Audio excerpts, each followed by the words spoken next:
చెల్లినో ఇట్లా నిలిచిందని చూపిస్తే నువ్వు ఊరుకుంటావా? తెలంగాణలో రాళ్లతోనే కాదు, అసలు యాక్చువల్ గా ఆడవాళ్ళ జోలికి వస్తే తలలు నరుకుతారు రవి, తలలు నరికేస్తారు, నాలుకలు కోసేస్తారు. తెలంగాణలో బిడ్డ మా చెల్లెల మీద అపాడం వేస్తావా, మా అక్క మీద అపాడం వేస్తావా, మా అమ్మ మీద అపాడం వేస్తావా, కొడుక చూసినవారా కొడుక రారా అని తలకాయని పడకాల వాటి గీసి రప్పరప్ప కోసి పాడేంటారు, లేకపోతే నరికి పాడేంటారు. అవి చేసి తెలంగాణలో ఏదో రాయి వేసినంత మాత్రం నువ్వు అర్థం మరిగిపోయింది రవి. కానీ తెలంగాణ గుండె కలిగిపోలేదా? ఏ ఆడవాళ్ళు అయితే మీరు చూపిస్తున్నారో, ఏ ఆడపిల్లలు అయితే రమ్మన్నాడు పోయిండు చూసింది కదిలిస్తే పండుకుని ఏదో మాట్లాడుతున్నారో, మరి నీ అక్కనో చెల్లెనో చూపించురా, మరి నీకెంత బాధ అయితే తెలుస్తుంది? ఆడవాళ్ళ జోలికి రాకుండా నువ్వు మాట్లాడు, ఆడవాళ్ళ జోలి లేకుండా నువ్వు ఏదైనా దమ్ముండి ఎదుర్కోవడానికి ఎవరే కానీ ఆడవాళ్ళ మీద నీచాతి నీచంగా చూపిస్తే తెలంగాణ సమాజం నడపదు, సహించదు.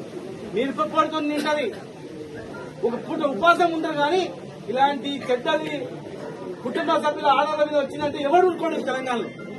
మీకు అలవాటు, మీరు